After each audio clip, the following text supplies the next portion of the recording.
नमस्कार मंडळी, उर्मिला किचन चॅनलमध्ये तुमचं स्वागत आहे. तर आज आपण भरलेली कारली करणार आहोत. त्याच्यासाठी मी अशी इथे कारली घेतली आहेत. एकदम मोठी नाही घ्यायची आहे, थोडी मीडियम घ्यायची आहेत. आणि अशी त्याच्यावरची जी स्किन असते ना, ती साल आपल्याला अशी काढून घ्यायची. वरची पूर्ण साल काढायची आहे. सगळ्या कारल्यांच्या वरची अशी साल काढून घ्या. आणि त्याला मधून एक चीर मारून घेतलेली आणि त्याच्या आतमधल्या बिया आपल्याला काढून घ्यायच्या आहेत.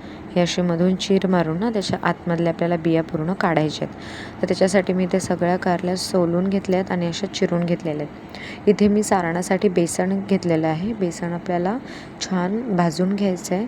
खरपूस भाजायचं आहे, करपवायचं अजिबात नाही आहे.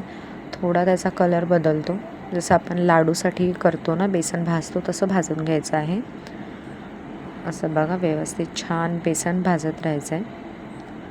आणि जर तुम्ही अजून उर्मिला किचन चॅनल सबस्क्राईब केलं नसेल, लाईक कमेंट केले नसतील तर चॅनल नक्की लाईक करा, कमेंट करून सांगत जा व्हिडिओ कसे झालेत आणि सबस्क्राईब पण करत जा. तर आपलं इथे बेसन झालेलं आहे भाजून, ते मी घेतलेलं आहे बेसन. जितके तुमचे कारले असेल त्याच्या हिशोबाने बेसन घ्यायचं आहे. मीठ, त्याच्यामध्ये गरम मसाला घातलेला आहे, परत आलं लसणाची पेस्ट घातली आहे, शेंगदाण्याचा कूट घातलेला आहे आणि लाल तिखट. आता हे व्यवस्थित मिक्स करून घ्यायचं आहे. हे सुके इन्ग्रेडियंट मी सगळे मिक्स करून घेतलेत. आता ह्याच्यामध्ये थोडंसं आपल्याला तेल घालून ह्याची कन्सिस्टन्सी ॲडजस्ट करून घ्यायची आहे. आपल्याला पातळ अजिबात नाही करायचं आहे. तुम्हाला दिसत असेल हे अशा पद्धतीने आपल्याला व्यवस्थित एकत्र करून घ्यायचं आहे. आणि ह्यामध्ये आता मी कोथिंबीर घालते आणि हे आता जे आपण कारले कट करून घेतलेले त्यामध्ये हे भरून घ्यायचे आहेत. व्यवस्थित छान भरायचे आहेत. अजिबात भरताना कंजूसगिरी करू नका. व्यवस्थित मस्त भरून घ्या आतमध्ये कारल्यांच्या. हे सगळं सारण असे सगळ्या कारल्यांमध्ये आपण सारण भरून घ्यायचे आहे एक एक करून. हे बघा, आता सगळे भरून झालेले आहेत. आता मी ते तेल गरम करत ठेवले. तेलामध्ये कारली सोडायची आहेत. ह्यामध्ये आपल्याला काहीही फोडणी वगैरे द्यायची नाही आहे. मी जास्तही तेल घेतलेलं नाही, मीडियम थोडंफारच तेल घेतलेलं आहे. एकदम डीप फ्राय नाही करायचं आहे. आणि आपण असं झाकण ठेवून ह्याला परतवत जायचं आहे.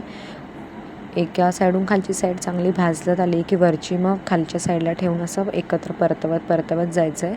आणि वाफ देऊन ह्याला छान शिजवून घ्यायचं आहे. ह्याच्यामध्ये पाणी अजिबात घालायचं नाही आहे, ह्याची काळजी घ्यायची आहे.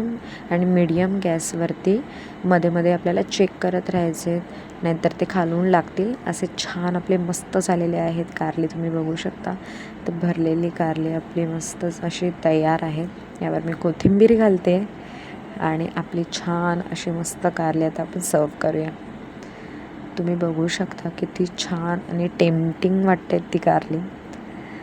तर ही अशी छान भरलेली कारलीची रेसिपी तुम्ही नक्की ट्राय करा.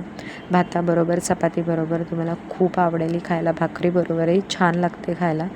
तर ही नक्की ट्राय करून बघा. आणि जर व्हिडिओ आवडला तर लाईक, शेअर, कमेंट करून नक्की सांगा. आणि अजून चॅनलला जर आपल्या सबस्क्राईब केलं नसेल तुम्ही तर चॅनलला सबस्क्राईबसुद्धा करून घ्या.